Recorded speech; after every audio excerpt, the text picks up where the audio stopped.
नमस्कार, मेरा नाम आलोक है। आप लाइव स्ट्रीज देख रहे हैं। आज बिहार केसरी श्री कृष्ण सिंह, जो कि बिहार के प्रथम मुख्यमंत्री थे, उनकी जयंती है। उनकी जयंती समारोह का भव्य आयोजन कराया है डॉक्टर निशिकांत, जो कि मशहूर ऑर्थोपेडिक सर्जन हैं। डॉक्टर निशिकांत ने आज एक बड़ा आयोजन किया, जिसमें महामहिम राज्यपाल राजेंद्र विश्वनाथ लेकर पहुंचे शिरकत करने के लिए। तस्वीर आपको दिखा रहे हैं। महामहिम राज्यपाल के साथ आचार्य किशोर कुणाल, जो कि महावीर मंदिर के अभिभावक हैं, महावीर मंदिर न्यास समिति के सचिव हैं, वे पहुंचे हैं। उन्होंने इस कार्यक्रम का शुभारंभ किया है महामहिम राज्यपाल के साथ। इसके अलावा पटना के सुप्रसिद्ध शिक्षक खान सर, बिहार की स्वर कोकिला शारदा सिन्हा, बिहार की मशहूर डॉक्टर पद्मश्री डॉक्टर शांति रॉय, ये तमाम जितनी बड़ी हस्तियां हैं इस कार्यक्रम में शिरकत करने पहुंची थी। इसी तमाम तस्वीर दिखा रहे हैं। पटना वाले खान सर भी थे, आचार्य किशोर कुणाल भी थे। इसके अलावा जेडीयू के विधायक डॉक्टर संजीव मौजूद थे। इन सभी की मौजूदगी में डॉक्टर निशिकांत और निम्मी रानी, देखिए दोनों ही कह सकें तो अगर हम पटना की बात करें या बिहार की बात करें तो बेस्ट कपल्स हैं। और दोनों ने जब श्री कृष्ण सिंह की जयंती का आयोजन किया था, इस जयंती समारोह के अवसर पर निशिकांत दुबे और निम्मी रानी के इस कार्यक्रम में शिरकत करने के लिए महामहिम राज्यपाल राजेंद्र विश्वनाथ लेकर पहुंचे थे। महामहिम का स्वागत किया गया है। सभी ने बिहार के श्री कृष्ण सिंह को श्रद्धासुमन अर्पित किया है। इसके अलावा जब बातें कही गई बिहार की युवाओं को लेकर, डॉक्टर निशिकांत, निम्मी रानी, जो कि मशहूर आई स्पेशलिस्ट हैं, क्या कुछ वो कह रही हैं, ज़रा सुनिए। असल की ओर से कार्यक्रम रखा गया। डॉक्टर निशिकांत ने बिहार के जो केसरी रहे, बिहार के प्रथम मुख्यमंत्री रहे, उनकी यादें आज आपको लगता है कि बिहार की युवाओं को आती होंगी, उनसे सीखने को काफ़ी मिलता है। देखिए, सर्वप्रथम मैं बोलूँगा कि मैं एक स्वाभिमानी बिहारी और मेरा पैतृक गांव बरबीघा मुंगेर के होने के नाते मेरा एक इमोशनल रिलेशनशिप है इस दिन से। मतलब विदेशों में घूमना, ये सब चीज़ें महत्व नहीं रखती हैं, मुंगेर जाना और अपनी सभ्यता को जीवित रखना, ये सबसे इम्पोर्टेंट चीज़ है। देखिए, सरदार पटेल ने अखंड भारत की एक सोच रखी थी।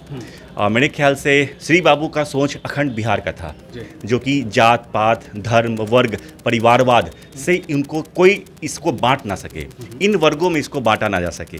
वो इसी मोटो को लेकर चले थे। और अगर हम इसी मोटो को माने तभी एक बिहार, एक हम जो मॉडर्न बिहार मानते हैं, उसी के सपनों को हम साकार कर पाएंगे। आपको लगता है कि बिहार केसरी थे, उन्हें वो सम्मान दिया गया, उन्हें वो नाम दिया गया, बिहार का प्रथम मुख्यमंत्री है, पहली बार किसी भी चीज़ में पहली बार अचीवमेंट हासिल करना, बिहार का पहला मुख्यमंत्री बनना और फिर लंबे समय तक रहना, not only first chief minister, I would say कि बिहार के पहले प्रधानमंत्री थे। वो बिहार के पहले प्रधानमंत्री थे, क्योंकि उनको जो मुख्यमंत्री का जो उन्होंने पदभार संभाला वो तो स्वतंत्रता के बाद संभाला।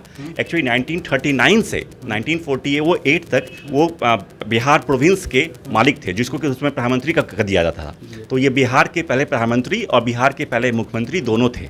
मतलब इन्होंने मजबूती दी है, जैसे हड्डियों को मजबूती मिलती है। हमारे इस बिहार की जो युवा पीढ़ी की नींव है, उनसे प्रेरणा मिलती है। हमारी युवा पीढ़ी है, उनकी नींव को इन्होंने मजबूती दी है और हमें एक प्रेरणा मिलती है। और अगर हम उनके पद चिन्हों पर चलें तभी एक मॉडर्न बिहार को हम लोग उनके सपने को साकार कर पाएंगे, जो कि लगे कि पूरी दुनिया में एक बिहार का, जो आप एक बात समझते हैं, मानते हैं कि सब लोग जानते हैं कि बिहारी बहुत तरक्की करने वाली कौम होती है, लेकिन सारी तरक्की बिहार के बाहर करते हैं। बिहार में कोई तरक्की नहीं। बिहारियों का लोग लोहा मानते हैं, लेकिन बिहार में इसकी कमी है। कमी बिहार में नहीं करते हैं लोग, मानते हैं कि बिहार के बाहर चल जाइएगा तो कर लीजिएगा। लेकिन हमें वही उनके सपने को यहीं रहकर साकार करने की जरूरत है, अगर हम उनके विचारों पर चलें तो। उनके विचारों पर चलें। देखिए, नजरिया बदलने की बात की है निम्मी रानी जी हमारे साथ है। नजरिया बदलेगा बिहार के लोगों का? बिल्कुल बदलेगा, और उसकी पहल आज ही यहाँ से हो चुकी है।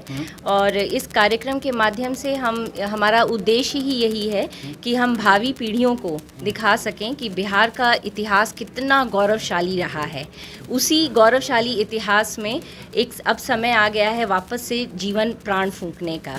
आप मानती हैं कि ये सब चीज़ें कोई मायने नहीं रखती हैं कि आप कितने गरीब हैं, कितनी गरीबी आपने देखी है, कितना संघर्ष देखा है, लेकिन आप भी मुख्यमंत्री, प्रधानमंत्री आप बन सकते हैं। बिल्कुल बिल्कुल, हमारा जो लोकतंत्र है वो इतना सशक्त है, इतना शक्तिमान है कि अगर आप में हुनर है, अगर आप में काबिलियत है और आप अपने लोगों के साथ वफादार हैं, आपकी नीयत साफ है, तो श्री बाबू से बड़ा उदाहरण क्या हो सकता है ना। बहुत ही हम्बल बैकग्राउंड सबके साथ होते हुए भी उन्होंने जो ऊंचाई हासिल की, जो मुकाम उन्होंने हासिल किया, वो हम सब के लिए एक प्रेरणा स्रोत है। उनको गए हुए इतने वर्ष हो गए, लेकिन आज भी हम उन्हें बहुत ही आदर सम्मान के साथ इसीलिए याद करते हैं। आप मानते हैं निशिकांत सर कि हमें यही कमा कर जाना चाहिए? जाना तो एक दिन सबको है, लेकिन यही कमा कर जाना चाहिए कि आप ऐसा कुछ काम करके जाएं जो कि आने वाली पीढ़ी हमें याद रखे और हमारे जो आचरण को अनुकरण करे। ऐसा कुछ छोड़कर जाएं, ऐसा कुछ छोड़कर जाएं। संघर्षों भरा राह होता है हर इंसान का। निशिकांत जी हमारे साथ डॉक्टर निशिकांत जी थे, स्पेशलिस्ट हैं, डॉक्टर निम्मी रानी थी। और कुछ ऐसा करके जाइए, कुछ ऐसा काम करके जाइए कि आने वाली पीढ़ियाँ आपकी मिसाल दे, आपसे कुछ सीखे। और यही श्री कृष्ण सिंह डॉक्टर श्री कृष्ण सिंह बिहार के प्रथम मुख्यमंत्री हमें सिखा गए हैं। आज भी उनकी स्मृति शेष हमारे यादों में है। बिहार के महामहिम राज्यपाल ने उन्हें पुष्पांजलि अर्पित की है। इस सभा की तस्वीर आपको दिखा रहे हैं, तमाम तस्वीरें आपको दिखा रहे हैं। आप लाइव स्ट्रीम से बन रहे हैं, हमारे चैनल को सब्सक्राइब कर लें, साथ साथ फेसबुक पेज भी लाइक करें। धन्यवाद।